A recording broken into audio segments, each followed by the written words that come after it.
کا پہلا پارہ اور دوسرے پارے کا پاؤ حصہ سماعت فرمایا۔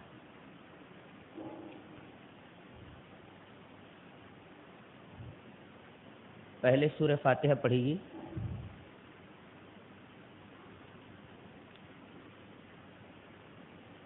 سورہ فاتحہ سے پہلے اعوذ باللہ من الشیطان الرجیم، اس کے بعد بسم اللہ الرحمن الرحیم۔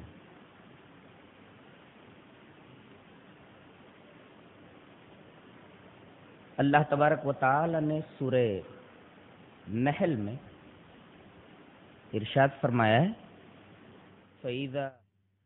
فَإِذَا قَرَأْتَ الْقُرْآنَ فَاسْتَعِذْ بِاللَّهِ مِنَ الشَّيْطَانِ الرَّجِيمِ، کہ جب تم قرآن پڑھنے کا ارادہ کرو تو اعوذ باللہ من الشیطان الرجیم پڑھ لیا کرو۔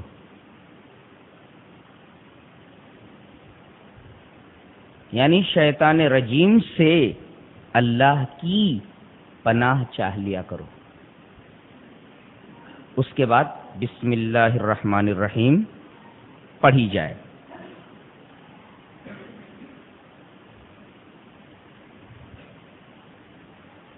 نبی کریم صلی اللہ علیہ وسلم کی حدیث کی تعمیل میں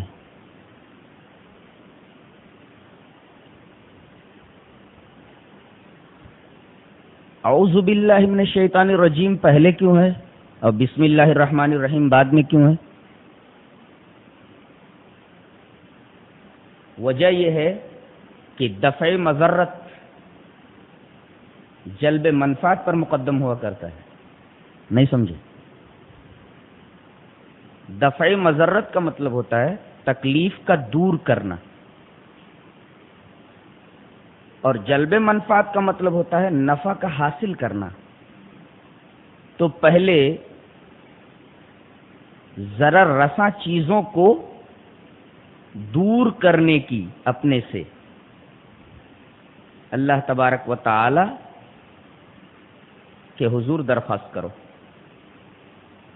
اور اس کے بعد جو نفع طلب کرنا ہے وہ کرو۔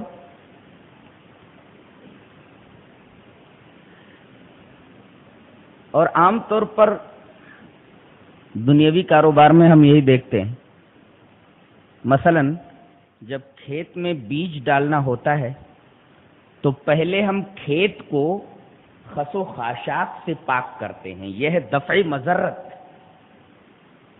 اس کے بعد بیج ڈالتے ہیں فصل کی امید میں، یہ ہے جلب منفعت۔ تو دنیاوی اعتبار سے بھی دفع مضرت مقدم ہے جلب منفعت پر۔ غور کیا کرتا تھا میں کہ اللہ تبارک و تعالی نے یہ کیوں فرمایا ہے کہ جب تم قرآن پڑھنے لگو تو شیطان رجیم سے اللہ کی پناہ مانگ لیا کرو، پناہ چاہ لیا کرو۔ وجہ کیا ہے؟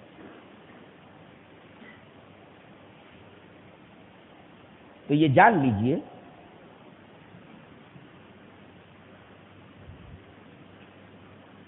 کہ شیطان انسان کا کھلا ہوا دشمن ہے۔ وہ ایسے ایسے دام فریب بچھاتا ہے کہ اگر انسان کو اس دام فریب کا علم نہ ہو تو اس میں پھنس جائے گا۔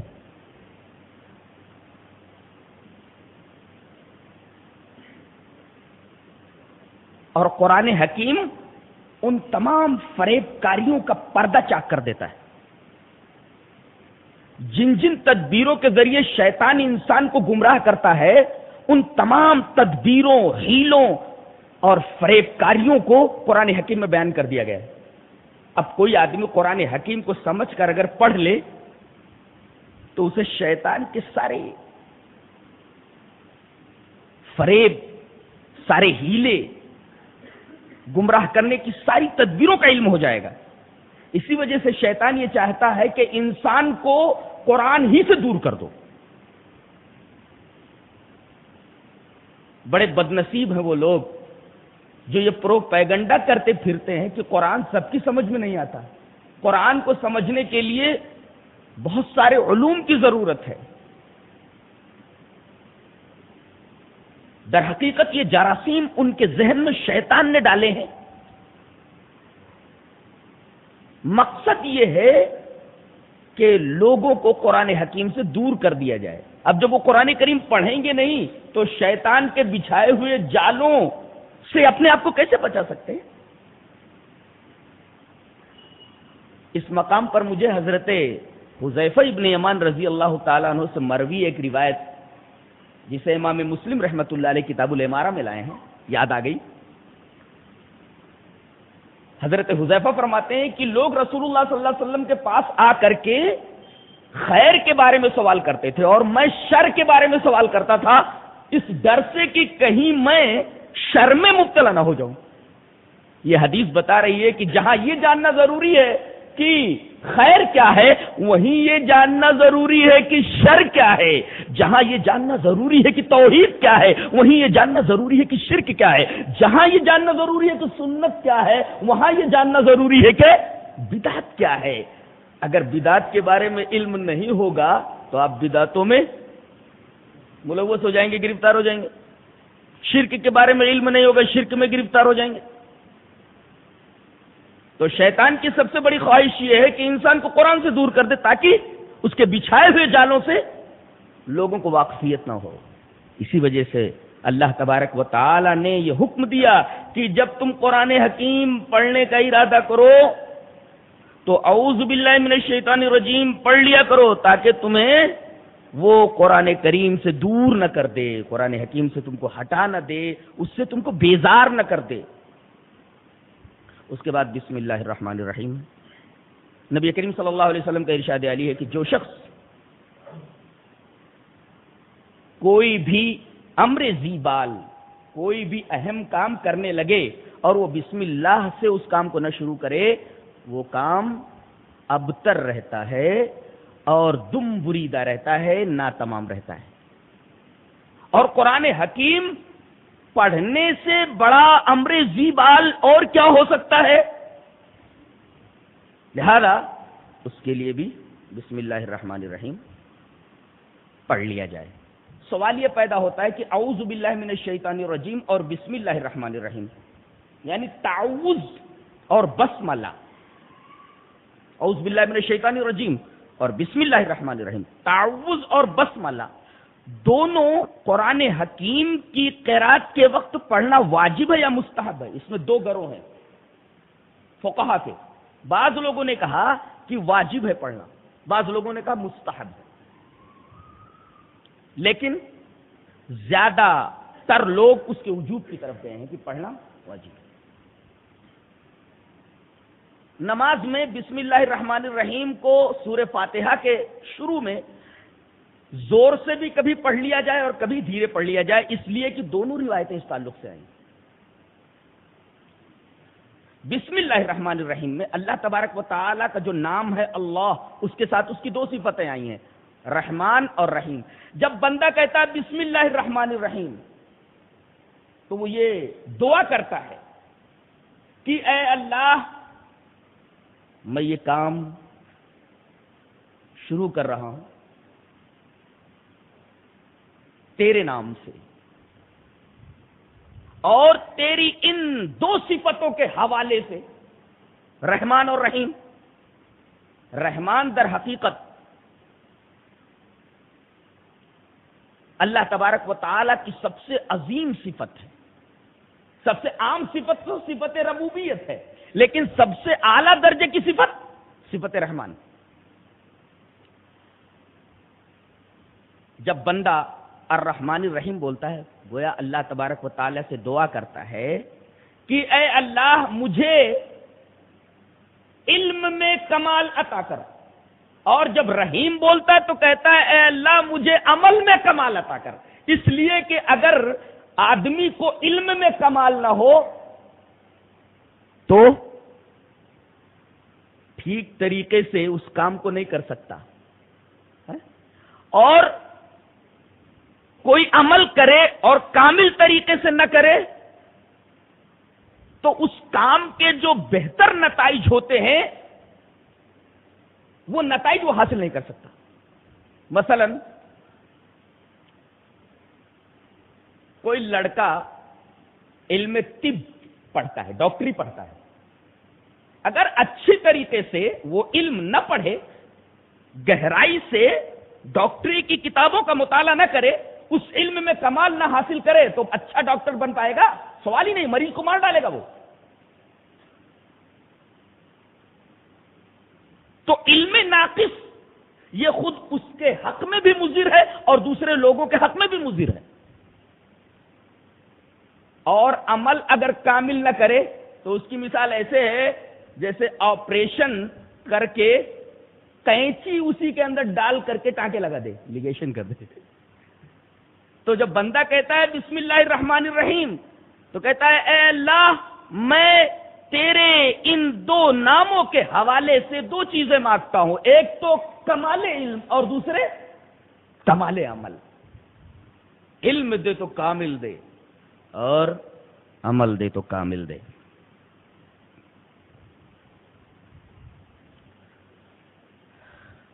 سورہ فاتحہ کے اندر 7 آیتیں ہیں، یہ تو آپ کو معلوم. اس کے بعد یہ جاننا ضروری ہے کہ اس میں کتنی باتیں کہی گئی. اس میں 10 باتیں کہی گئی. 5 کا تعلق اللہ سے ہے اور 5 کا تعلق بندوں سے ہے. الوہیت کا تعلق اللہ سے جو الحمدللہ سے ظاہر ہے، الوہیت کا تعلق کی معبود وہی ہے، الوہیت کا تعلق اللہ سے. ربوبیت کا تعلق اللہ سے رب العالمین. رحمانیت کا تعلق اللہ سے، رحیمیت کا تعلق اللہ سے، مالکیت کا تعلق اللہ سے. یہ 5 اللہ کے لیے. 5 چیزیں بندوں کے لیے کون سی ہیں؟ ایاک نعبد، عبادت بندہ کرے اللہ کے لیے، مدد مانگے وہ ایاک نستعین، استعانت. عبادت بندوں سے متعلق، مدد مانگنا یہ بندے سے متعلق، اہدنا الصراط المستقیم طلب ہدایت یہ بندوں سے متعلق،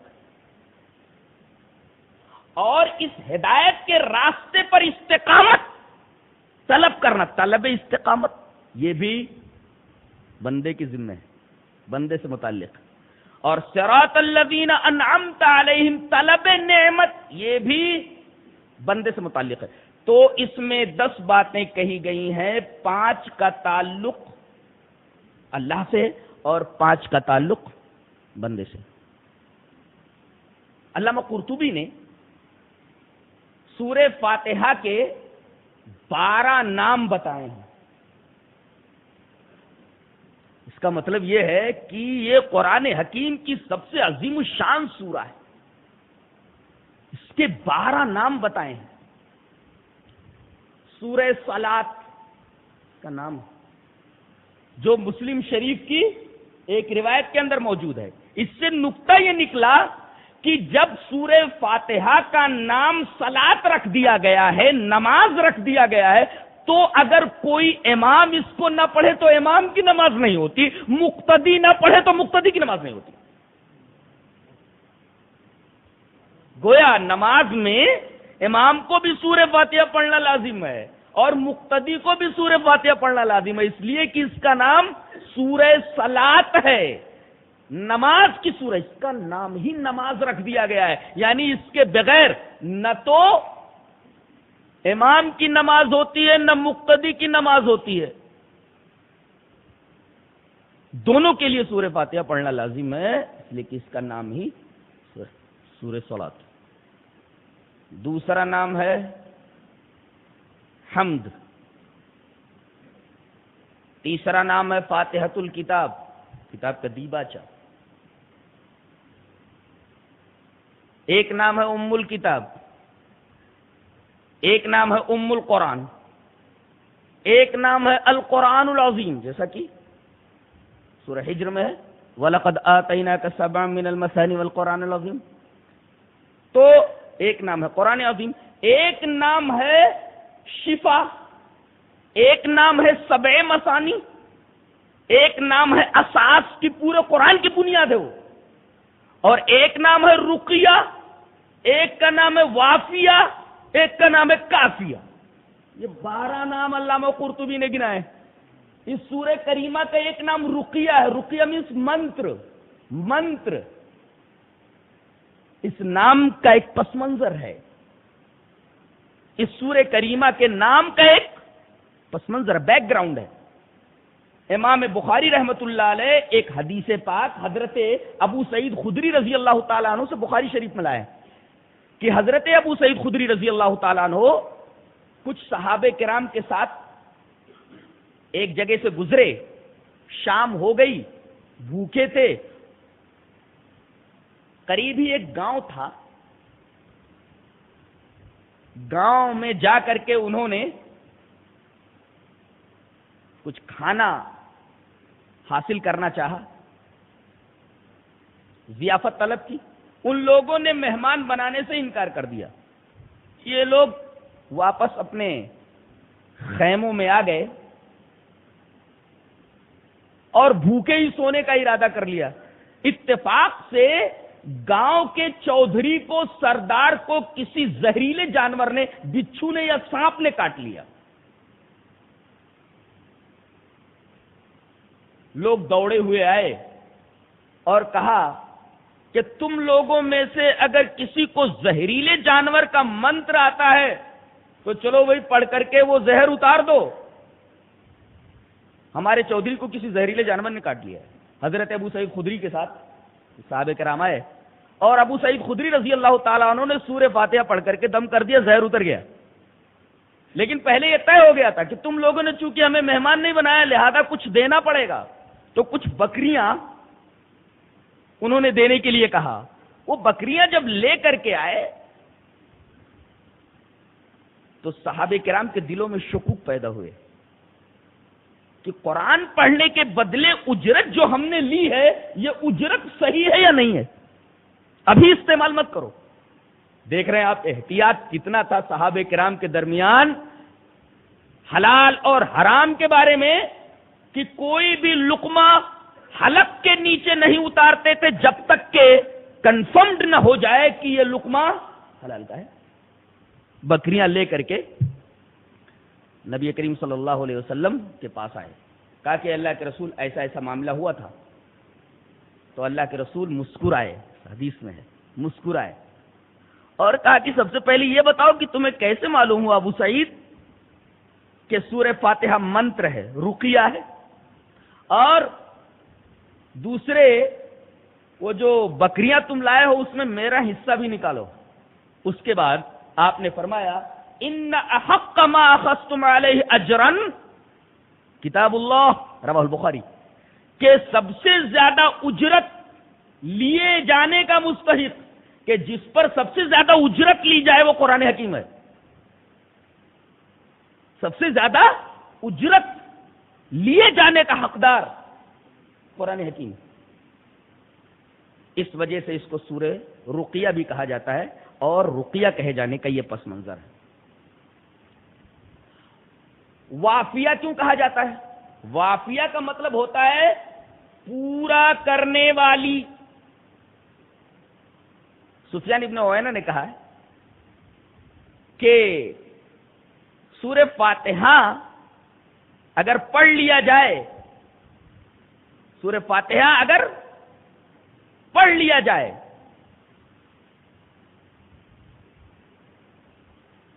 اس میں ایک بات اور بھی قابل غور ہے کہ آپ کسی بھی سورہ کریمہ سے 2 آیت پڑھ لیں، 3 آیت پڑھ لیں، پڑھ سکتے ہیں.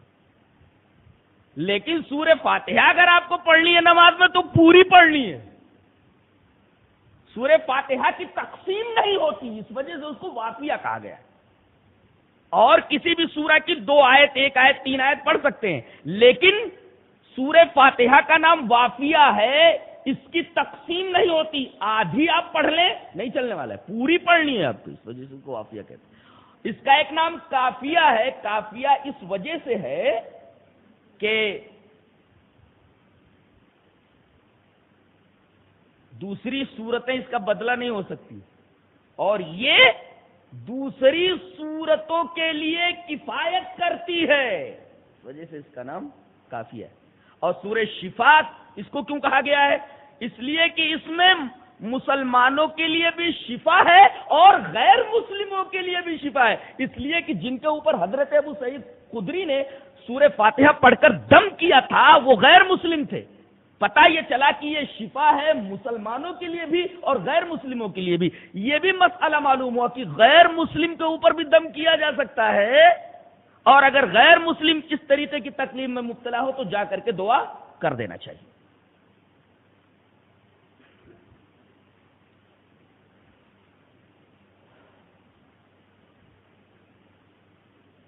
اس کا شان نزول کیا ہے؟ یہ بڑی عجیب و غریب سورہ کریمہ ہے. اس کے شان نزول کے تعلق سے امام مسلم رحمۃ اللہ علیہ مسلم شریف میں حضرت ابن عباس رضی اللہ تعالیٰ عنہما سے ایک روایت ہے، بڑی پیاری روایت. حضرت ابن عباس رضی اللہ تعالیٰ عنہما فرماتے ہیں کہ ہم رسول اللہ صلی اللہ علیہ وسلم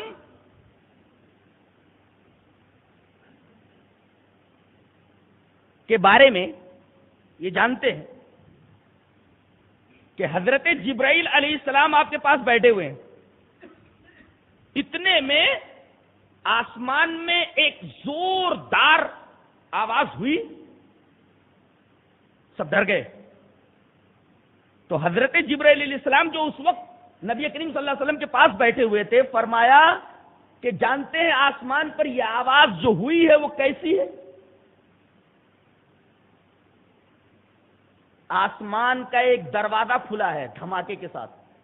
اس سے پہلے یہ دروازہ کسی کے لیے نہیں کھولا گیا، یہ دروازہ اب تک بند تھا، اب یہ کھلا ہے.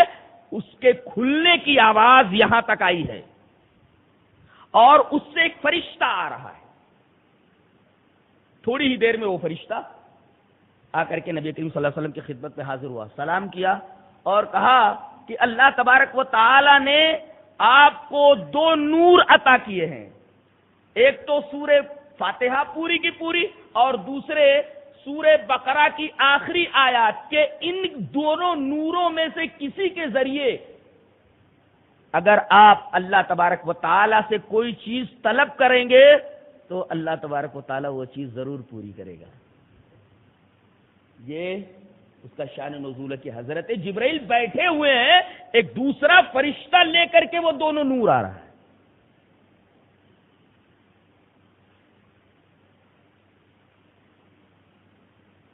کو ام القرآن کیوں کہا گیا ہے؟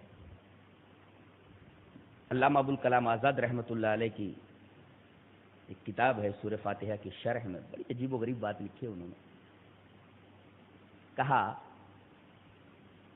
کہ کسی بھی شریعت کا دار و مدار چار چیزیں ہوا کرتی ہیں.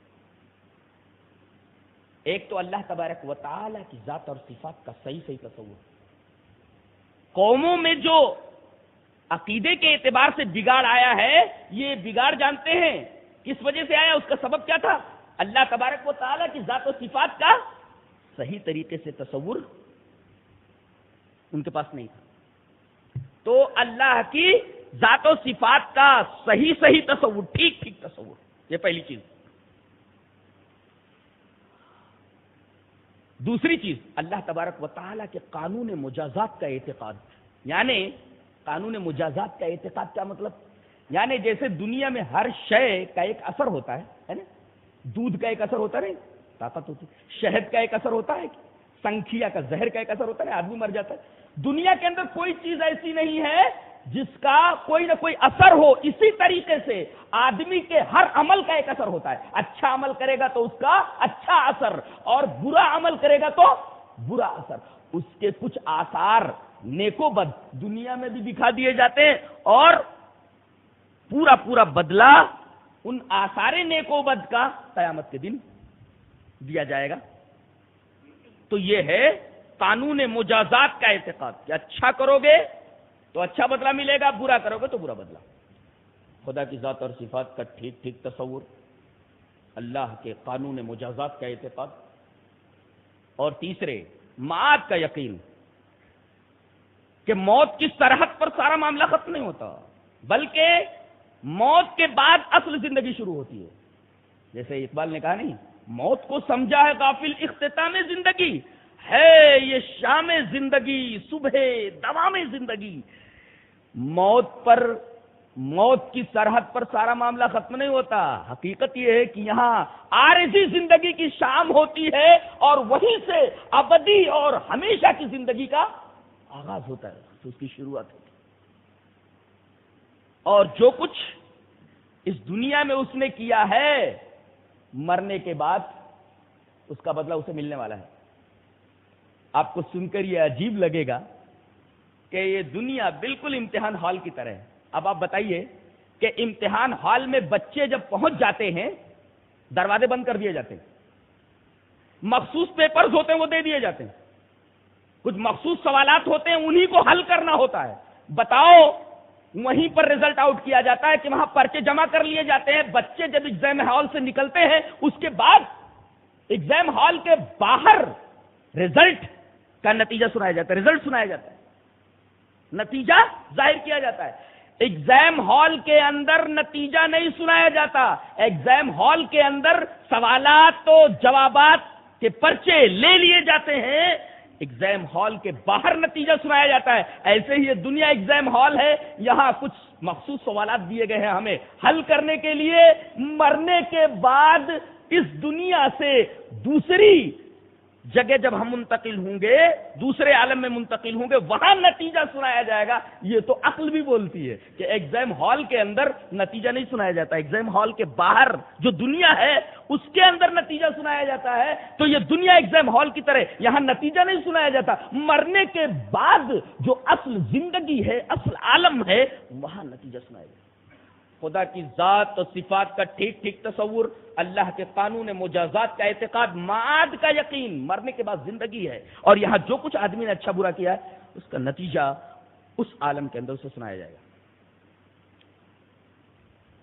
چوتھی چیز، فلاح دارین کی راہ اور اس کی پہچان. کیا پہلے پہچانو کہ راستہ کون سا ہے. بعض لوگ کہتے ہیں جس بھی راستے سے جاؤ پہنچو گے وہیں. نہیں، راستہ ایک ہے اور منزل بھی ایک ہے. کہتے ہیں اس راستے سے جاؤ تب بھی وہیں پہنچو گے، اس راستے سے جاؤ تب بھی وہیں پہنچو گے، اس راستے سے جاؤ تب بھی وہیں پہنچو گے. نہیں، دونوں گھروں، دنیا اور آخرت، دونوں کی فلاح کی راہ کیا ہے؟ فلاح دارین کی راہ کون سی ہے؟ نام بتاؤ. اور اس کی پہچان کیا ہے؟ ایک تو راہ کا نام بتاؤ، وہ راہ کون سی ہے؟ بتایا گیا صراط مستقیم نام ہے. اہدنا الصراط المستقیم، یہ ہے نام اس راستے کا. اور منزل کیا ہے؟ رضوان الہی، اللہ تبارک و تعالیٰ کی خوشنودی. اچھا یہ بتاؤ، آدمی کامیاب قیامت میں کون ہوگا؟ کون کامیاب ہوگا؟ ارے جسے اللہ تبارک و تعالیٰ کی رضا مل جائے. اللہ فرما دے ہے میرے بندے میں تجھ سے راضی ہو گیا. جس کو اللہ کی رضا حاصل ہو گئی وہ بندہ کامیاب ہے. تو فلاح دارین کی راہ کا نام کیا ہے؟ صراط المستقیم. شناخت کیا ہے؟ آئیڈینٹیفیکیشن اس کی کیسے پہچان ہے؟ یہی صراط مستقیم بتایا گیا. صراط الذین انعمت علیہم، ان لوگوں کا راستہ کہ جو لوگ اس راستے پر چل کے تیرے انعام کے، اعزاز کے، اکرام کے، فلاح کے، کامیابی کے، فوز عظیم کے مستحق بنے. اس راستے پر چلنے والے کون ہیں؟ انبیاء ہیں. اللہ نے فرمایا اولئک الذین انعم اللہ علیہم من النبیین والصدیقین والشہداء والصالحین وحسن اولئک رفیقا.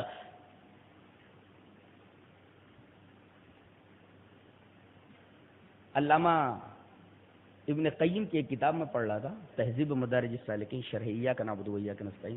اس میں ایک سوال انہوں نے قائم کیا ہے، عجیب سوال ہے. کہتے ہیں کہ اہدنا الصراط المستقیم، راستے کا نام بتا دیا گیا تھا، کافی ہے، آئیڈینٹیفیکیشن کی کیا ضرورت تھی؟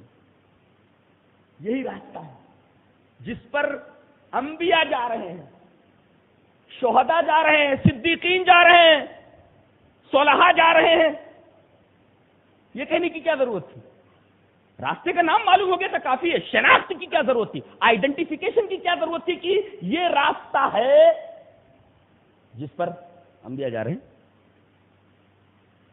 صدیقین اور شہداء اور صالحین جا رہے ہیں. کہتے ہیں کہ غور کرو کہ آپ کسی راستے پر چل رہے ہوں اور آپ کو ایسا لگے تھوڑی دور چلنے کے بعد، ارے میں تو تنہا ہوں اس راستے پر. اب بتائیے، سب سے پہلے آپ کے دل میں گھبراہٹ شروع ہوگی. ارے میں جس راستے پر چل رہا ہوں یہ راستہ تو بالکل پرخطر ہے اور اس راستے پر میں تنہا ہوں. تو پہلے دل میں خوف پیدا ہوگا، اور دل میں جب خوف پیدا ہوگا تو قدم سست پڑ جائیں گے. نہیں، اس کی مثال حضرت نے یہ دی ہے، علامہ ابن قیم نے، کہ فرض کرو ایک راستے پر ایک ہرن دوڑتا جا رہا ہے، بہت تیز رفتار جانور ہے، چیتا ہی اسے پکڑ سکتا ہے، اور وہ بھی ایک خاص رفتار اختیار کرنے کے بعد. بہت تیز رفتار جانور ایک راستے پر جا رہا ہے، لیکن اگر اسے معلوم ہو جائے، احساس ہو جائے کہ میرے پیچھے چیتا ہے، تو جانتے ہیں اس کی رفتار میں تھوڑی کمی آ جائے گی. کیسے؟ وہ یوں دیکھے گا کتنی دور ہے ابھی وہ، کتنی دور ہے ابھی وہ، پیچھے مڑ مڑ کر کے دیکھے گا، اتنا وقت لگ جائے گا اسے آگے بڑھنے میں تاخیر کے لیے. جتنا پیچھے مڑ کر کے دیکھے گا، ایک تو وہ گھبراہٹ میں مبتلا رہے گا، اور دوسرے گھبراہٹ میں مبتلا ہونے کی وجہ سے دائیں بائیں آگے پیچھے دیکھے گا تو اس کی رفتار میں تو فطری طور پر نیچرلی سستی آنے ہی والی.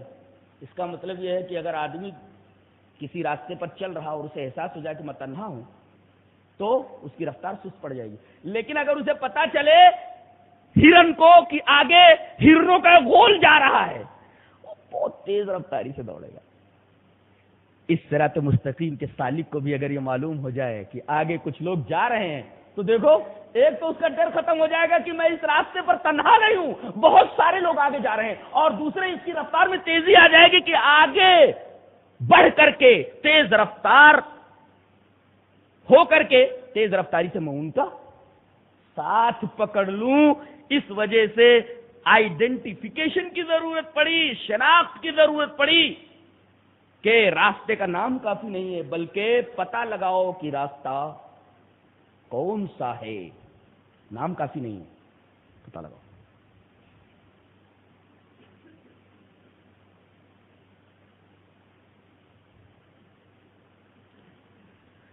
اللہ تبارک و تعالیٰ نے اپنے نام کے بعد الحمدللہ میں لفظ رب استعمال کیا ہے. رب کا مطلب جانتے کیا ہوتا ہے؟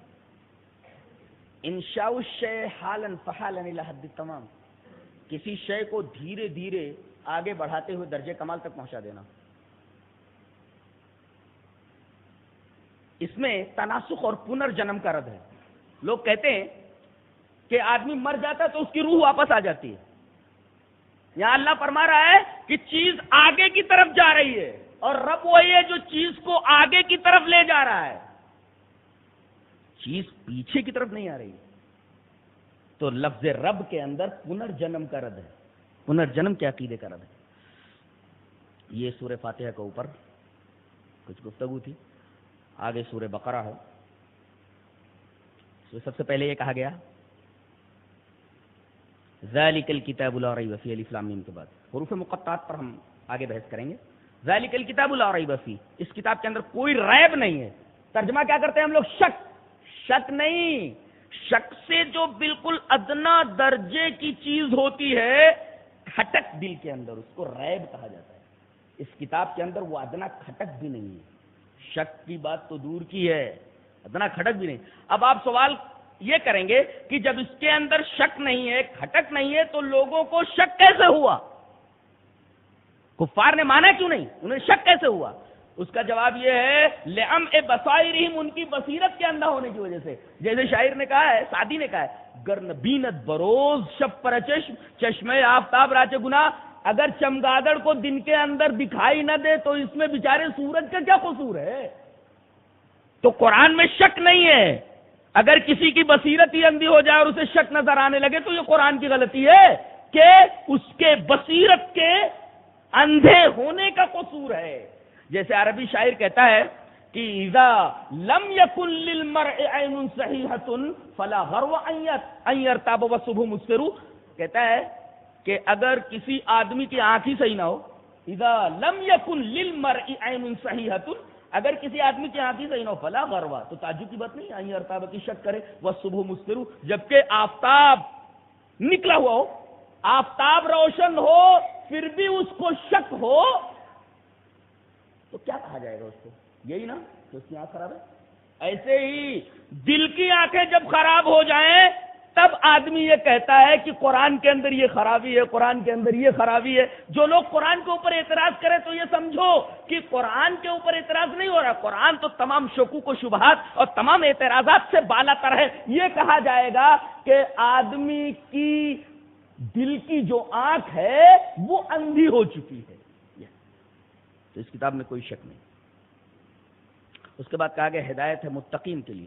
سوال یہ ہے کہ ایک جگہ کہا گیا ہدی للناس، تمام لوگوں کے لیے ہدایت ہے، یہاں صرف متقین کے لیے ہدایت کی بات کہی گئی ہے. ہاں پوری دنیا والوں کے لیے ہدایت ہے، لیکن یہ بولو کہ کسی آدمی کو پیاس لگی ہوئی ہو اور رٹے پانی پانی پانی، واٹر واٹر واٹر، پیاس بجھ جائے گی؟ پیاس بجھتی اس کی؟ پیاس لگی ہے اس کو اور صرف رٹ رہا ہے پانی پانی پانی، پیاس بجھے گی؟ پیاس بجھنے کے لیے ضروری کہ پانی پیے. ایسے ہی اللہ تعالیٰ نے ایک جذبہ رکھا ہے انسان کے دل میں تقویٰ کا. جیسے کہا فَأَلْهَمَهَا فُجُورَهَا وَتَقْوَاهَا، انسان کے دل میں ہم نے فجور کو بھی الہام کر دیا ہے اور تقویٰ کا بھی الہام کر دیا. اب آدمی اپنی بدنصیبی سے تقویٰ کے اس جذبے کو، جو بھلائی اور برائی کی پہچان کرتا ہے، شناخت کرتا ہے، وہ جذبہ ہی اگر مسخ ہو جائے تو پھر آدمی طالب ہدایت نہیں رہتا.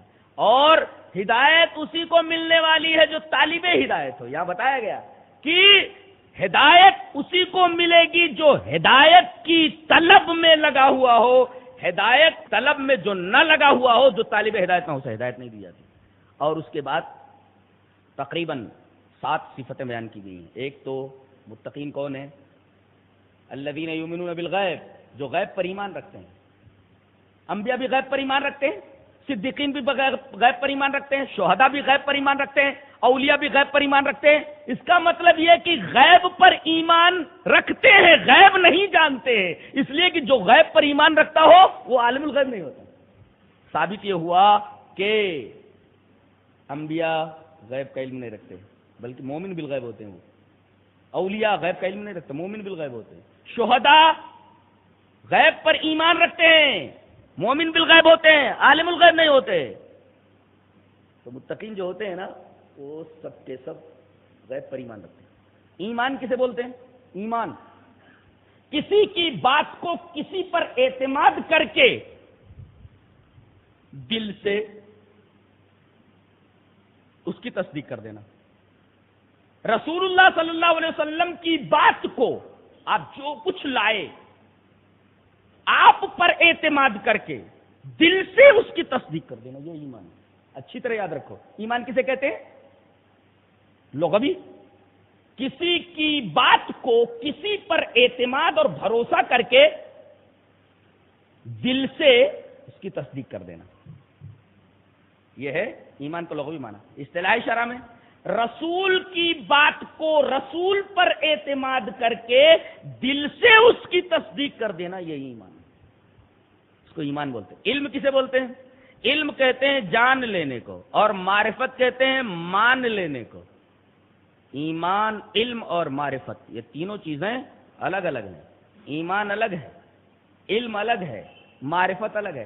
کافروں کو علم تھا دلائل نبوت دیکھ کر کے، معجزات دیکھ کر کے کہ یہ اللہ کا نبی ہے. علم تھا، مانا انہوں نے نہیں مانا.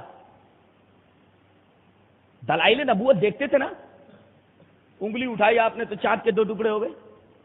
بہت سارے دلائل انہوں نے دیکھے، معجزات دیکھے. کفار کو علم تھا کہ یہ اللہ کا نبی ہے، دلائل نبوت کو دیکھ کر کے علم تھا، لیکن ایمان نہیں لائے. تو ایمان الگ ہے، علم الگ ہے. کفار کو علم تھا دلائل نبوت دیکھ کر کے کہ یہ اللہ کا نبی ہے، لیکن ایمان نہیں لائے. اور معرفت میں نے پہچان لینا. دلائل نبوت دیکھ کر کے کفار کو علم تھا کہ یہ اللہ کا نبی ہے. اچھا، یہود کو معرفت تھی کہ یہ اللہ کا نبی ہے تورات میں پڑھ کر کے، اس لیے کہ تورات میں پورا آپ کا حلیہ دیا گیا ہے. اور اللہ نے فرمایا الذین آتیناہم الکتاب یعرفونہ کما یعرفون ابناءہم، جن کو ہم نے کتاب دی ہے یہود کو، یہ میرے نبی کو ایسے پہچانتے ہیں، ایسی معرفت ہے ان کو میرے نبی کی جیسے کہ ان کو اپنے بچوں کی معرفت ہوتی ہے، بیٹوں کی معرفت ہوتی ہے. جیسے لاکھوں میں باپ پہچان لے گا یہ میرا بیٹا ہے، معرفت کر لیتا، ایسے ہی میرے نبی کے بارے میں ان کو معرفت ہے، یہ لاکھوں میں پہچان لیتے ہیں. ان کی کتابوں کے اندر پورا حلیہ لکھا ہوا ہے میرے نبی کا. تو دیکھو ان کو معرفت تھی لیکن پھر بھی ایمان نہیں لائے. یہودیوں کو تورات کی وجہ سے معرفت تھی، شناخت تھی یہ اللہ کا نبی ہے، لیکن ایمان نہیں لائے. کفار دلائل نبوت دیکھ کر کے علم رکھتے تھے کہ اللہ کا نبی ہے، ایمان نہیں لائے. اس کا مطلب ہے ایمان نام ہے کسی کی بات کو کسی پر اعتماد کر کے دل سے اس کی تصدیق کر دینا. ایمان الگ ہے اور علم الگ ہے اور معرفت الگ ہے. اور وہیں پر ایک لفظ ہے ایقان، جیسا کہ آگے میں بتاؤں گا. وَبِالْآخِرَةِ هُمْ يُوقِنُونَ، کسی چیز کا یقین ہو جائے ضروری نہیں ہے کہ آدمی ایمان لے آئے. جیسے فرعون کو یقین تھا نہیں موسیٰ علیہ السلام کی نبوت کا، یقین تھا کہ نہیں؟ اور قرآن میں ہے کہ وَجَحَدُوا بِهَا وَاسْتَيْقَنَتْهَا أَنفُسُهُمْ، ان کے دلوں کو یقین تھا پھر بھی انہوں نے اس کا انکار کیا. اس کا مطلب یقین الگ ہے، ایمان الگ ہے. ایمان اور یقین دونوں کو نہ ملایا جائے. ایمان الگ ہے، یقین الگ ہے. کسی چیز کا یقین ہو جائے ضروری نہیں کہ آدمی اس پر ایمان لے آئے. ہوتا ہے ایسا. فرعون کو موسیٰ کے بارے میں یقین تھا یہ اللہ کا نبی ہے، لیکن ایمان نہیں لائے. تو ایمان الگ ہے، ایقان الگ ہے. اور کبھی کبھی ایسا ہوتا ہے کہ آدمی کو پہلے گمان غالب رہتا ہے، پھر گمان غالب کے مختلف مرحلوں سے گزر کر آدمی یقین کے منزل میں داخل ہوتا ہے.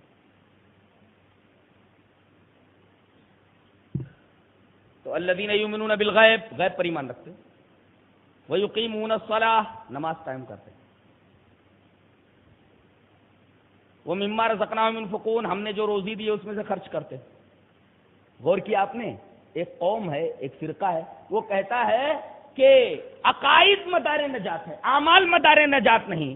اور بعض لوگ کہتے ہیں کہ عمل ایمان میں داخل نہیں. یہاں دیکھیے الذین یؤمنون بالغیب کہہ کر اقامت صلاۃ اور ایتاء زکات کا ذکر کیا گیا. اس کا مطلب اعمال ایمان میں داخل ہیں.